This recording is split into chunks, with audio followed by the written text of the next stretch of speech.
जिन लुंगी छापों का समर्थन आप कर रही हैं, उन्होंने जब अपनी हमकलमा शेख हसीना की बरा चड्डी उड़ाने से पहले एक सेकंड नहीं सोचा, तो ये आपके विरोध में उतरने से पहले भी एक सेकंड नहीं सोचेंगे। ममता बनर्जी घबरा इसलिए भी रही हैं, उनको पता है उनकी सरकार के कैबिनेट मंत्रालय में एकाक मंत्री ऐसे हैं जो पाकिस्तान पेशावर के, उनके कैबिनेट मंत्रालय में एकाक मंत्री ऐसे हैं जो बांग्लादेशी ढकैया हैं, ढाका के हैं।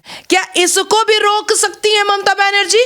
जो घुसपैठिया, जो लुंगी छाप, जो गटर छाप, जो छाप, जो कठुआ, जो खुद एक्सेप्ट कर रहा है कि मेरा गांव तो बांग्लादेश है, हम तो यहाँ घुस के आ गए थे, अब तो हमको जाना पड़ेगा। फरहाद हकीम मोहम्मद यूनुस 2.0 है। नाजिया जी, सबसे पहले आपका हमारे चैनल पर स्वागत है। हर हर महादेव। नाजिया जी, इस समय SIR की चर्चा पूरे देश में है। अभी बिहार चुनाव हुए, वहाँ पर SIR हुआ, 65 लाख वोट काटे गए और अब उसके बाद जो है बंगाल में भी चुनाव आयोग ने बोला है कि हम SIR कराएंगे, पर वहाँ की मुख्यमंत्री ममता बनर्जी इसका पुरजोर विरोध करते हुए नजर आ रहे हैं। कानूनी रूप से और राजनीतिक रूप से आप इसे कैसे देखते? बिहार में वोट काटे नहीं, वोटर ID कार्ड जो घुसपैठिया थे, जो गलत थे, जो बहरूपिया तरीके से बने थे, जो इनवैलिड थे, उनको स्कूटनी करके बॉयकॉट किया गया है। जो हमारे देश का कॉन्स्टिट्यूशन ऑफ भारत है, उसके आर्टिकल 324 के माध्यम से इलेक्शन कमीशन ऑफ भारत को ये अनुमति दी जाती है, ये अधिकार दिया जाता है कि जब उनको एहसास हो या महसूस हो कि देश में इनवैलिड वोटर्स और घुसपैठिया वोटर्स बढ़ रहे हैं या आ रहे हैं या आ चुके हैं, तो आर्टिकल 324 के माध्यम से election commission of Bharat scrutiny करने के लिए मैदान में उतर सकता है और इस पूरे देश के प्रत्येक राज्यों में जा करके स्कूटनी कर सकता है। ये संवैधानिक अधिकार है इलेक्शन कमीशन ऑफ भारत का। अब आपने बंगाल छेड़ा है, देश और दुनिया जानती है कि मैं बंगाल की वोटर हूँ, देश और दुनिया जानती है कि ममता बनर्जी के हजारों गालियों के बाद मुझे बंगला सीखना पड़ा। हालांकि मेरी मातृभाषा हिंदी रही है, उर्दू रही है, अरबी रही है, इंग्लिश रही है, बंगला मेरे लिए थोड़ा कठिन था। ताओ सीखते हो लो, एबार तो एमन सीखे गेलम कि ममता दीदी बोझते पाচ্ছে ना আমার सामने। इस तरीके से मैंने बंगाली भाषा को सीखा। SIR कार्यक्रम अगर घुसपैठियाओं को भगाने के लिए है या फिर रोहिंग्यास बांग्लादेशियों को भगाने के लिए, तो ममता बनर्जी घबराहट में क्यों? देखिए, PV नरसिम्हा राव ने ऑपरेशन पुशबैक किया था जिसमें वो घुसपैठियों को निकालना चाहते थे और काफी हद तक वो सक्सेसफुल भी रहा। इंदिरा गांधी जी ने कई इंटरनेशनल और नेशनल प्लेटफॉर्म और स्टेट के प्लेटफॉर्म पर उन्होंने चिल्ला चिल्ला कर कहा था कि जो घुसपैठियां हैं उनको एक न एक दिन जाना पड़े। राजीव गांधी ने भी कहा, उसके बाद मनमोहन सिंह ने भी दबी लफ्जों में एक दो बार कहा, क्योंकि वो तो बेचारे मौन व्रत की सरकार चल रही थी।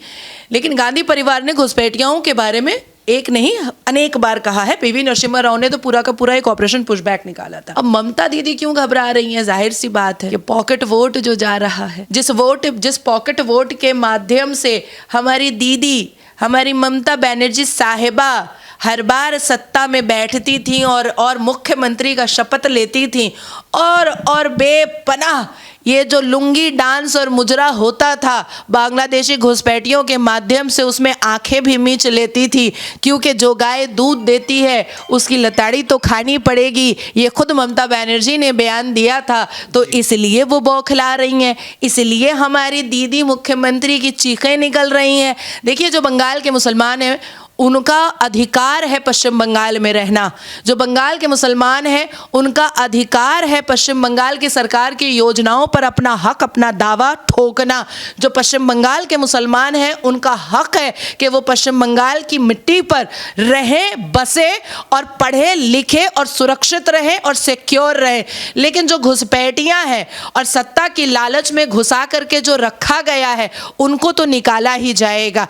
तीसरी बात मैं आपको बताना चाहती हूं कि ममता बनर्जी साहिबा के लाडले मंत्री फरहाद हकीम कलकत्ता के मेयर हैं और वोटर ID कार्ड कॉरपोरेशन से बनता है, तो शक की सुई और इन्वेस्टिगेशन का जरिया तो फरहाद हकीम साहब भी बनेंगे कि आखिर इतने घुसपैठियों को वोटर ID कार्ड बना के कौन दिया? कॉरपोरेशन से ही तो बना। ये जो तालाब, पुकुर और नदी और नाले में जो वोटर ID कार्ड फेंके हुए मिल रहे हैं और टीमें जो है और सुरक्षा एजेंसी जो है उसको सीज कर रही है, तो आखिर कॉरपोरेशन से इजाजत किसने दी ये फेक वोटर आईडी कार्ड घुसपैठियाओं को देने का? ये भी एक बहुत बड़ा क्वेश्चन है। अब देखना यह है कि 2026 के इलेक्शन में क्या दोबारा फरहाद हकीम के लिए पाकिस्तान से द डॉन की, पाकिस्तान से हाफिज सईद के न्यूज चैनल के द डॉन की महिला पत्रकार फिर से फरहाद हकीम के प्रचार के लिए आती हैं कि नहीं आती हैं? देखिए ऐसा यार, अगर मेरे भी डॉक्यूमेंटेशन में कोई गलती हुई है, अब जैसे मैंने भी फॉर्म भरा, मैं जब कलकत्ता गई तो मैंने अपना फॉर्म जो है करेक्शन किया, अपने डॉक्यूमेंटेशन दिए, मेरा जब वोटर आईडी कार्ड बना था तब मेरा ग्रेजुएशन का था, बाकी डिग्रियां जो है वो मैंने सबमिट की। बहुत कम एज में 18 साल की उम्र में बन जाता है वोटर आईडी कार्ड, तो इसलिए ये हमारे लिए, मेरे लिए तो बहुत अच्छा है। और हम जैसे शिक्षित मुसलमान, संवैधानिक मुसलमान बहुत खुश हैं कि भाई तस्वीरें अगर खराब आई हैं तो वो अच्छी हो जाएंगी, डेट ऑफ बर्थ अगर गलत है तो वो ठीक हो जाएगा, एड्रेस में कुछ गलती है तो वो ठीक हो जाएगा, इसी बहाने स्कूटनी भी हो जाएगी। डरता कौन है? जिस चोर की दाढ़ी में तिनका होता है। बेचारा इलेक्शन कमीशन ऑफ भारत तो बंगाल की सरजमीन पर कदम रखा था चोर की दाढ़ी में तिनका ढूंढने के लिए, पर यहाँ तो पूरी दाढ़ी ही तिनके की निकल गई। तो अब करे तो क्या करे? अभी तक में कहा गया है कि 25 लाख से मोर देन 25 लाख जो वोटर्स है वो इनवैलिड और गलत साबित हो चुके हैं। अब आगे देखिए होता है क्या। मैम एक रिपोर्ट में ये भी सामने आया है कि 88 लाख जो है वो मृत वोटर्स जो है वो बंगाल में पाए गए हैं, लेकिन पश्चिमी बंगाल की मुख्यमंत्री ममता बनर्जी इसे डिनाई कर। अब मैं अपनी ही बात बता देती हूँ। मेरी दादी अम्मी का जो नाम है नसीमा खातून, मेरी दादी अम्मी को मरे हुए ऑलमोस्ट 6 साल से ऊपर हो गया। और लास्ट 2024 में जब जोड़ासांकू थाना के पीछे जब बूथ में मैं अपना मतदान देने के लिए गई हूँ तो मैंने देखा नसीमा खातून टिक। मैंने कहा भैया ये तो मर चुकी, इनसे तुम लोकसभा का वोट किससे दिलवा दिए? तो वहां पर जितने भी बूथ एजेंट थे, बीजेपी वाले तो बैठ नहीं पाते हैं, टीएमसी वाले बैठे हुए थे। अरे बाजी नहीं पता कौन दे के गया। अरे मैंने कहा मेरी दादी का भूत कहाँ से आ गया, मेरी दादी का भूत कहाँ से आ गया? तो ये मैंने प्रैक्टिकली देखा है। और अभी भी अगर इलेक्शन कमीशन ऑफ भारत तक ये बात पहुंचती है तो वो जा करके जो 41 वार्ड जोड़ासांकू असेंबली और उसके जोड़ासांकू थाना के बूथ पर जाकर के वो देखें तो मोर देन 10,000 लोग जो मर चुके हैं उनका वोट पड़ रहा है वहां। नाजिया जी, आपको ये नहीं लगता कि ममता बनर्जी को कहीं ना कहीं ये डर क्या सता रहा है कि जो असली वोटर्स है या जो वोटिंग पैटर्न है एसआईआर होने से बहुत सामने आ जाए? देखिए असली वोटर्स तब भी थे, अब भी हैं। असली वोटर्स को कोई रोक नहीं सकता है, लेकिन उनके नकली वोटर्स की वजह से वो हर बार मुख्यमंत्री का शपथ ले लेती थी आराम से। तो ये नकली वोटर्स जब निकल जाएंगे और इनका हिजाब खोल दिया जाएगा तो इन नकली वोटर्स के हिजाब खुलने और निकलने के बाद ममता बनर्जी का मुख्यमंत्री के शपथ का जो सपना 2026 का है वो कहीं ना कहीं उनको बिखरता और टूटता हुआ नजर आ रहा है। दूसरी बात मैं आपको बताना चाहती हूँ जो बहुत ही इंपॉर्टेंट बात है, ममता बनर्जी घबरा इसलिए भी रही हैं क्योंकि कहीं ना कहीं उनको पता है उनकी सरकार के कैबिनेट मंत्रालय में एकाक मंत्री ऐसे हैं जो पाकिस्तान पेशावर के हैं, उनके कैबिनेट मंत्रालय में एकाक मंत्री ऐसे हैं जो बांग्लादेशी ढकैया हैं, ढाका के हैं। तो इसलिए भी वो घबरा रही हैं कि जो भाग रहे हैं वो तो बच रहे, जो नहीं भाग रहे हैं वो अरेस्ट होंगे। और जब गिरेबान में हाथ ऐसे ऐसे मंत्रियों के जाएगा जो कॉरपोरेशन में बैठ करके घुसपैठियाओं का वोट बनाया है मेयर बाबू बन करके, और ऐसे ऐसे कैबिनेट मंत्रियों के कॉलर पर हाथ जाएगा जिसके बाप दादा पाकिस्तान पेशावर में रहते थे और वहाँ के लोगों की ज़मीन वेलेस्ली में अभी भी लेकर के बैठा हुआ है, और ऐसे ऐसे मंत्रियों के कॉलर पर हाथ जाएगा और दाढ़ी नोची जाएगी जो पश्चिम बंगाल में मुल्ला बन के बैठा है लेकिन ढाका से डायरेक्ट संपर्क है। तो बनर्जी तो साफ तौर पर बीजेपी को बड़ी चेतावनी दे रहे, वो कह रहे हैं कि अगर बीजेपी ने एसआईआर जैसा कुछ बंगाल में कराने की कोशिश की तो वो बीजेपी की नींव मिला देंगे। हर खाली घड़ा ठनकता है, जिस पेड़ में फल नहीं होता है वो पेड़ हल्की हवा से भी हिल जाता है और हमें हिलता हुआ दिखाई देता है।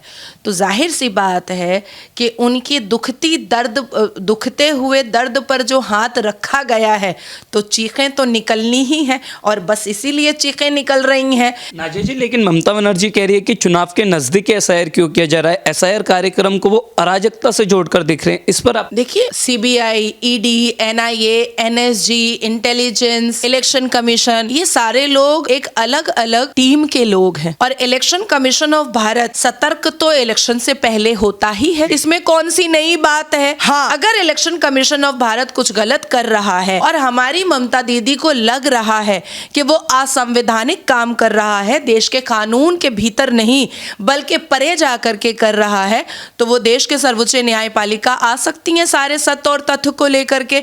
जैसे राहुल चाचा गांधी आए थे तो थपेड़ खा करके गए थे ड्यूरिंग बिहार इलेक्शन।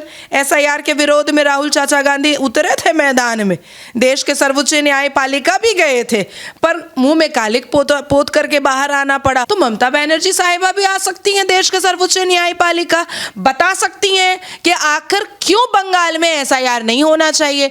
दूसरी मैं एक बात बता रही हूँ, क्योंकि मैं 4.5 दिन के दौरे पर अभी पश्चिम बंगाल से होकर आई हूँ, जीरो ग्राउंड पर उतर करके आई हूँ। ये जो टीवी चैनल पर और पत्रकारों के कैमरा पर जो घुसपैठिया इस बात को एक्सेप्ट कर रहे हैं कि हम तो बांग्लादेश से आए थे लेकिन अब हमको जाना पड़ेगा, तो क्या इसको भी इनकार कर सकती हैं ममता बनर्जी? क्या इसको भी रोक सकती हैं ममता बनर्जी?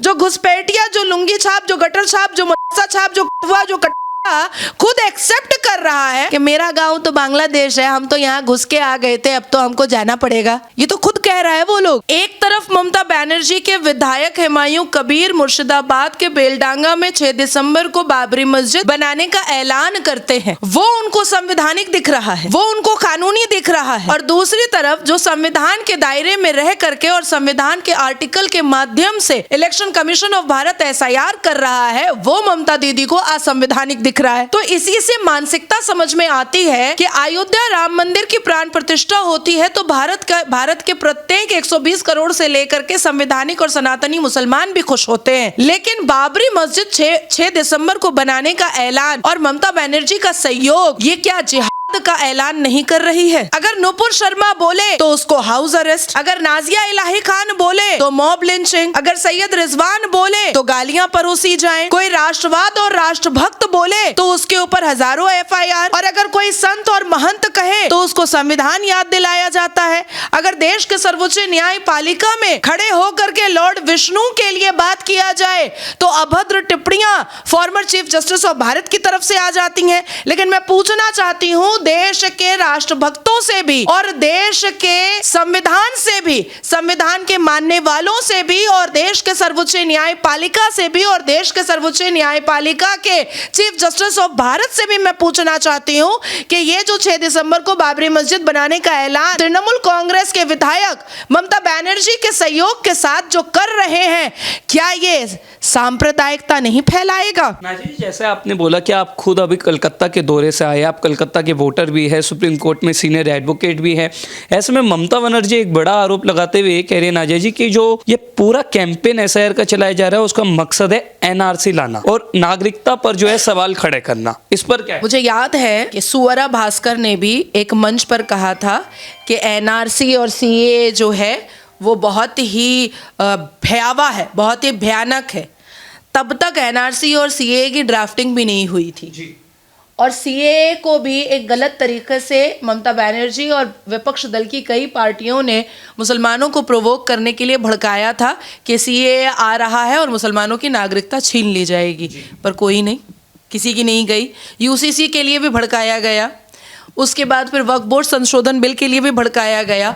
तो अब जिस एनआरसी की ड्राफ्टिंग नहीं हुई है, जिस एनआरसी को लोकतंत्र के मंदिर में प्लेस्ड नहीं किया गया है, उस ड्राफ्टिंग को पढ़ा नहीं गया है, तो बच्चा हुआ नहीं है और दीदी मुंडन कराने जो बैठी हैं ये अच्छा नहीं लग रहा है।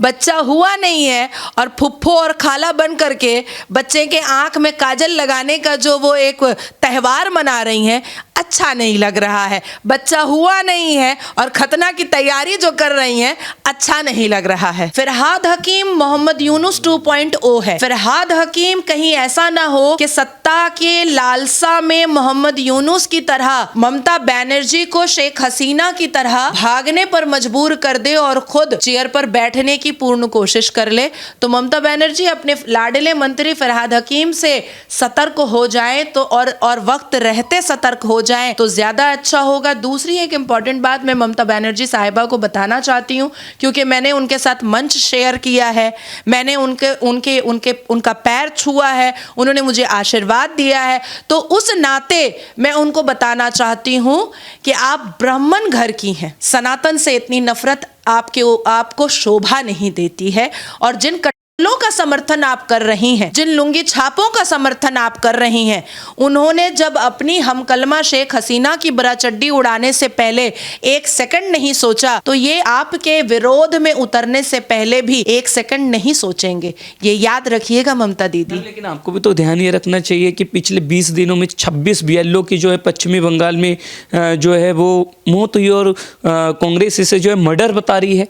ममता बनर्जी कह रही है कि भाजपा ने जो है 26 सवाल को मैं आपको इनवाइट करती हूँ, गाड़ी भी दूंगी, घर भी मेरा है, वहीं आइए, रहिए, खाइए, पीजिए, और अपना ये बूम और कैमरा लेकर के आइए। जो BLOs मरे हैं उनके ऊपर पश्चिम बंगाल में तृणमूल कांग्रेस के कार्यकर्ताओं ने जो प्रेशर बनाया था, उस प्रेशर में आप भी सुसाइड कर लीजिएगा। जो प्रेशर क्रिएट किया गया था, जितने भी मुल्ला और मंडल हैं और बांग्लादेशी घुसपैठियां हैं, उनका रिपोर्ट पॉजिटिव देने का प्रेशर था। अब आप सोचिए कि अगर वो TMC कार्यकर्ताओं का प्रेशर पूरा करता है तो इलेक्शन कमीशन ऑफ भारत उसको कानूनी तरीके से नहीं छोड़ेगी, और इलेक्शन कमीशन ऑफ भारत को संवैधानिक तरीके से वो रिपोर्ट सही देता है, तो TMC कार्यकर्ता तो ऐसे ही मार करके पेड़ में लटकाने के लिए बहुत मशहूर हैं। तो बेचारे के लिए तो यहाँ कुआं था वहाँ खाई था, तो उसने सुसाइड कर लिया। लेकिन फिर भी एज एन एडवोकेट, और मैं संविधान को और देश के कानून को सर्वोप्रिय रखती हूँ, मुझे लगता है कि ये इन्वेस्टिगेशन का मामला है, और अच्छे तरीके से, बेहतरीन तरीके से देश की सर्वोच्च न्यायपालिका को एक टीम बना करके इस पर पूरा इन्वेस्टिगेट करना चाहिए कि आखिर BLO ने सुसाइड किया तो क्यों किया, या किसी ने मर्डर किया है और सुसाइड का नाम दिया है। अजय जी, आपसे हमने बात की, आपने तमाम तरीके से SIR को लेकर बात की, पश्चिमी बंगाल में इस बार सत्ता परिवर्तन हुआ आपने कहा, तो लास्ट में हम आप बंगाली में जो है ममता बनर्जी को क्या कहना चाहेंगे? ভালো থাকুন, সতর্ক থাকুন। আপনার যা পাশে যা বসে আছে ফরহাদ হাকিম, উনি আপনার ক্ষতি তো করবেই করবে। আর যা দিদি আপনার লিডারশিপে জয় বাংলা আপনি স্লোগান দিয়েছেন, খেলা হবে আপনি স্লোগান দিয়েছেন, সেটা জয় বাংলা রেপ বাংলা হয়ে গেল দিদি। আর খেলা হবে শুধু আমাদের মহিলার সঙ্গে খেলা হচ্ছে, রেপ হচ্ছে, সেটা সামলান একটু। জয় জয় শ্রীরাম।